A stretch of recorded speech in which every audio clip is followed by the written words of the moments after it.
Hello, नमस्कार, आदाब, सत श्री अकाल और अस्सलाम वालेकुम। मैं हूं मोहम्मद अहमद काज़मी, लेकर आया हूं आपका पसंदीदा कार्यक्रम नज़र दुनिया पर।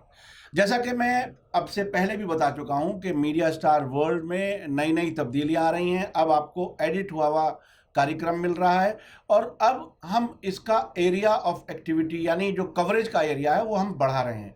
वो सिर्फ अंतर्राष्ट्रीय खबरें नहीं, बल्कि जो देश में जो कुछ घट रहा है उसके बारे में भी हम आप तक जो खबरें हैं वो और खबरों के पीछे क्या है वो सब हम आपको बताने की कोशिश करेंगे।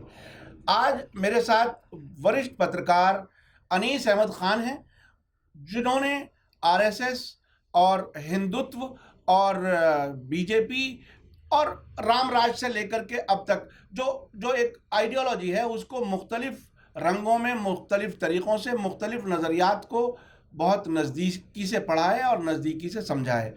अनीस अहमद खान साहब, वेलकम मीडिया स्टार वर्ल्ड में। आपसे मैं ये जानना चाहता हूँ कि ये बताइए कि असल जो रामराज का कॉन्सेप्ट था, जो महात्मा गांधी ने या उससे भी पहले दिया गया था, वो क्या था? और जो हिंदुत्व आज हम आरएसएस और बीजेपी के छत्र छाया में देख रहे हैं, जो एक तरह से उग्र हिंदुत्व कहा जा रहा है और देखने में भी आ रहा है सब कुछ, उसमें और इसमें क्या फ़र्क है? भाई पहले तो हमें बता दें कि फ़र्क तो बहुत ज़्यादा है। और जो हिंदुत्व की जो रामराज की बात है, रामराज से हम शुरू करते हैं पहले।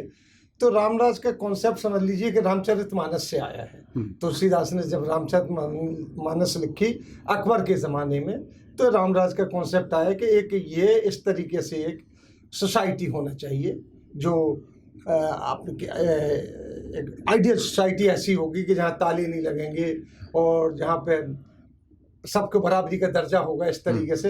हालांकि ताले पे एक बात समझ में आती है कि एक आचार्य रजनीश थे, उन्होंने बड़ी अच्छी बात कही थी कि रामराज में ताले ही नहीं बनते थे तो दरवाजे पर ताले क्या लगेंगे। तो इस तरीके से इसका वो भी बड़ा है। लेकिन इसके बाद जब ये हिंदू महासभा आई और हिंदुत्व का जोर आया, उसके पहले भी ये चल रहा था। एक ग्रुप था जो लाला लाजपत राय वगैरह का, जो हिंदुत्व की बात तो नहीं कर रहे थे वो लोग, वो हिंदू की बात कर रहे थे कि हिंदू को मजबूत होना चाहिए और देश अपने यानी आइडियोलॉजी को, हिंदू की जो आइडियोलॉजी है उससे मजबूत होना चाहिए। तो उन्होंने रामराज वहाँ से रामचरितमानस से उठा के उसकी व्याख्या करना शुरू की, जो गांधी जी के पास आई। गांधी जी ने उसको सेकुलर तौर पे लिया। उन्होंने उस किसी हिंदू से नहीं जोड़ा, मुसलमान से नहीं जोड़ा, न किसी धर्म से जोड़ा। उन्होंने कहा रामराज होना चाहिए, क्योंकि राम एक जन जन में व्याप्त एक मर्यादा पुरुषोत्तम की तरीके से पूरे यानी एक तरह से वेलफेयर स्टेट होना चाहिए, वो उसका कॉन्सेप्ट दिया था। इस तरीके से चला। तो वो क्योंकि गांधी जी का अगर आप देखें किसी तरीके से, तो वो हर चीज़ को रिलीजन भी है, सब चीज़ है, वो हिंदुस्तान के पैराहे में लेते थे। यहाँ तक उन्होंने कपड़े जो पहनना भी शुरू किए ना, वो हिंदुस्तान के पैराहे में धोती, ऊपर से कुछ नहीं, एक लंगोटी डाल के चलते थे। तो उनका सब चीज़ का था।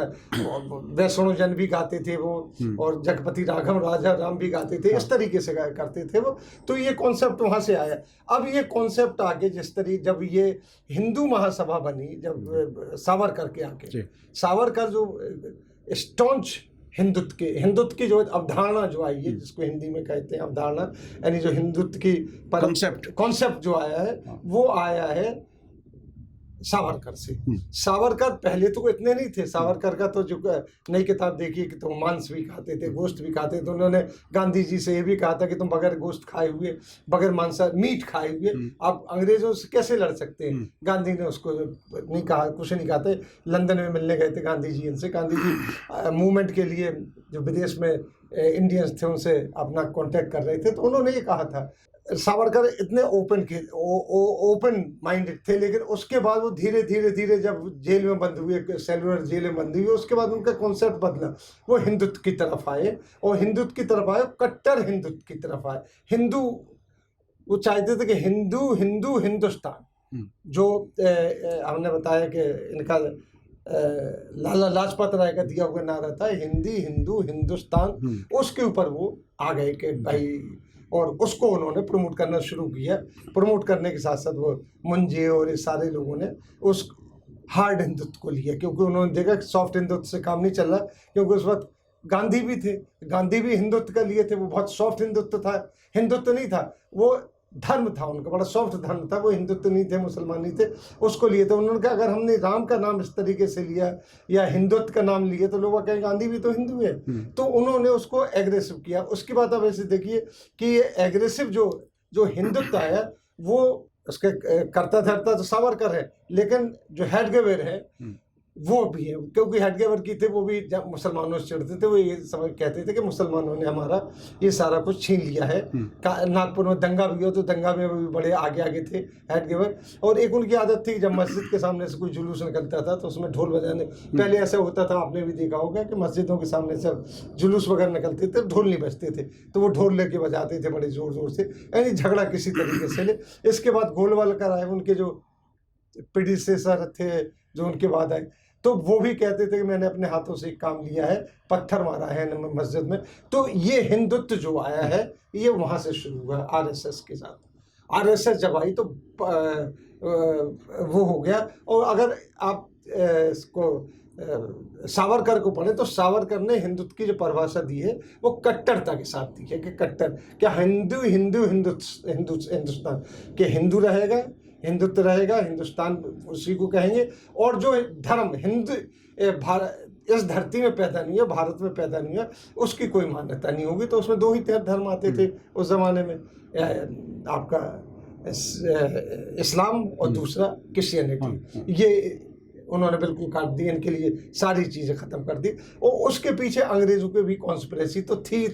जैसे अभी हम आपसे एक बात हो रही थी तो आपने एक बड़ा अच्छा वाक़या सुना है कि ये टाइम बम छोड़ जाते हैं कोई ना कोई, जब ब्रिटिशर्स जहाँ से भी गए कोई ना कोई टाइम बम छोड़ गए। अभी आप कह रहे थे तो वो टाइम बम, ये ऐसा ही आरएसएस का एक टाइम बम इन्हीं का छोड़ा हुआ, क्योंकि आरएसएस ने कहीं भी देख लीजिए जो आज़ादी की लड़ाई में कहीं हिस्सा नहीं लिया है। आज अगर ये कहते हैं कि हम आज़ादी की लड़ाई में हमारा हिस्सा जिस किताबों इसमें आता है तो वो किस लिए आ रहा है, तो उसमें एक बताते कि हाँ फलाने के घर में आज़ादी की जो लड़ाई लड़ रहे थे कांग्रेस वाले वो रुके थे।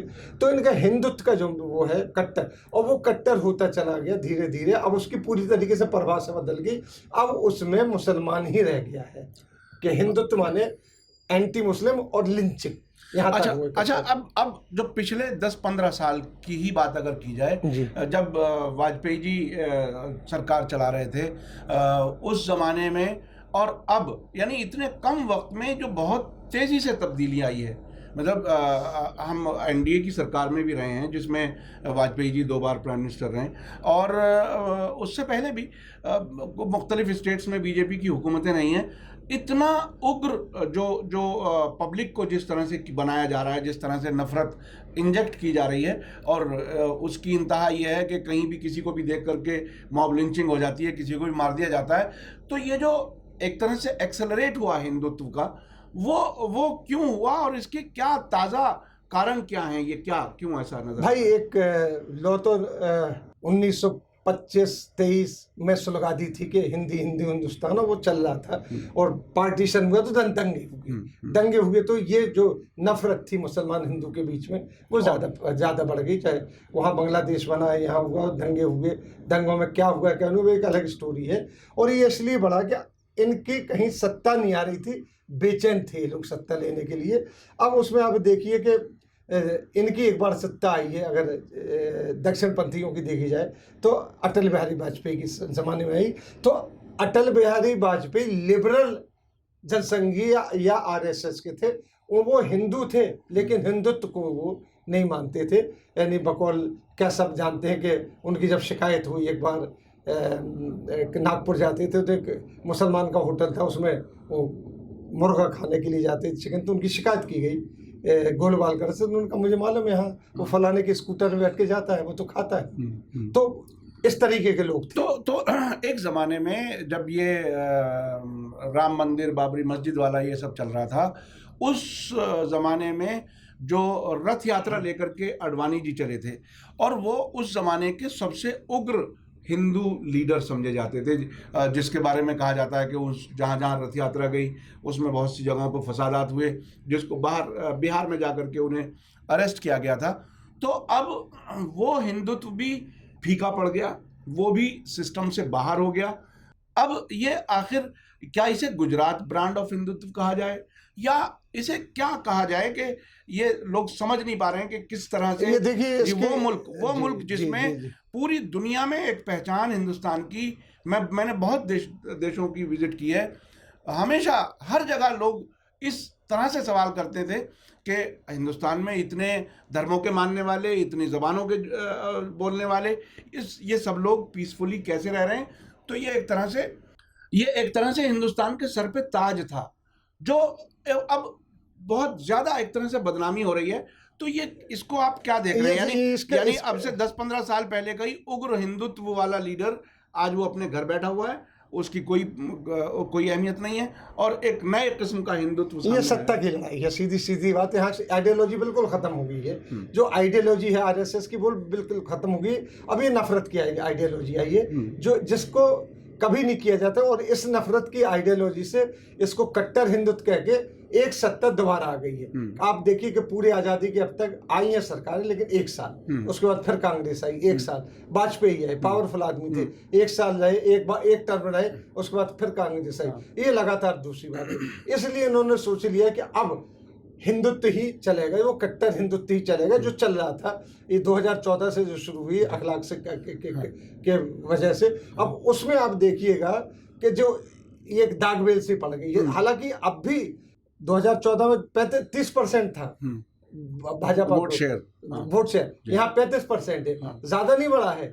लेकिन इन लोगों ने प्रसारित ऐसा किया कि हमारी जो कट्टर हिंदुत्व की राजनीति वो चली। वो यहाँ भूल गए कि ये जो जगह जगह पार्टी में डिवीजन हुआ, सही तरीके से गठबंधन नहीं बना। तो अगर आप देखें, अभी रिपोर्टें आ भी रही हैं कि जहां ये जीती है तो 50% से जीतने वाले भी ज्यादा वोट नहीं ले पाए हैं, और वहां पे डिवीजन बड़ा हुआ है। हारने वाले को वही 50% वोट मिले हैं, लेकिन वो जो डिवीजन हुआ है उससे जीते। लेकिन ये अपना भ्रम फैलाने के लिए बीजेपी वाले ये कट्टर हिंदुत्व की बात करते हैं। अच्छा, चूंकि ये सब होलिगनिज्म हो रहा है, लिंचिंग विंचिंग हो रही है, इससे इनको फायदा मिल रहा है। ये समझ रहे हैं कि 35% वोट हमारा जो पक्का होते जा रहा है। जैसा आपको याद होगा, जब इंदिरा गांधी की शहादत हुई थी, उनको गोली लगी, मारी गई थी, तो एकदम से हिंदू बैकलेस कहा गया था। राजीव गांधी जी जीते थे, इससे ज्यादा वोटों से जीते थे, 400 के करीब सीटें आई थी उनकी, तो उसको कहा गया था हिंदू बैकलेस। जबकि उसमें ज्यादातर जो लोग थे अखबारों ने एडिटोरियल में लिखते थे, भाई इसको हिंदू बैकलेस क्यों कहते, ये इंदिरा गांधी के नाम पे वोट मिला। लेकिन राजीव गांधी को ये समझाया गया कि हिंदू बैकलेस है। उसी के जोश में उन्होंने उनका जो अयोध्या का ताला भी नहीं, मुस्लिम पर्सनल का किया, शाहबानो वाला केस भी उसी जोश में कर दिया कि मुसलमानों के वोट कटेंगे ऐसे। फिर उसके बाद जब उनका खत्म हुए तो ये दोनों चीजें जो आपने बताया कि ताला खोल दिया अयोध्या का, ये दोनों चीजें इनके घी का काम कर गई हैं। अब वो जो अब चल गई, बिल्ली थैली से निकल गई, ये वापस आएगी, क्योंकि आज भी 60%। हाँ, मैं यही पूछने वाला था कि अब चूँकि एक लंबे समय से आप पत्रकारिता में हैं और देखते हैं और बहुत सी चीज़ें पढ़ते हैं आप, तो अब आगे मुल्क किस तरफ जाएगा, आखिर क्या सूरत बनेगी? क्या लोग ये समझने लगें कि बिल्कुल अनसेफ है मुल्क, या कुछ उम्मीद है बेहतरी की?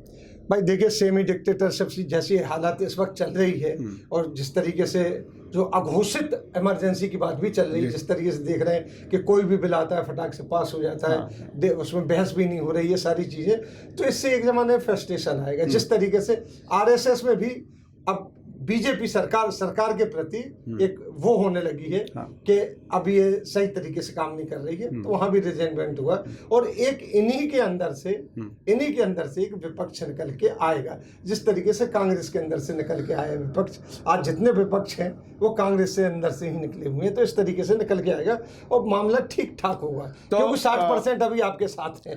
अनीस अहमद खान साहब, आप आशावान हैं और देश बेहतरी की तरफ जाएगा। मैं समझता हूं कि पूरा देश इसी वक्त का इंतज़ार भी कर रहा है, बेहतरी की तरफ जाएंगे। हमारी भी यही सोच है कि सभी संप्रदायों के लोग, सभी समुदायों के लोग आपस में मिल कर के मोहब्बत से रहें, चूँकि जो भी डिवाइड करने की बात कर रहा है वो देश का और समाज का दोस्त तो कतई नहीं हो सकता। दुश्मन ही हो सकता है। मैं इसी के साथ लेता हूं इजाज़त। धन्यवाद, शुक्रिया। जय भारत, जय हिंद।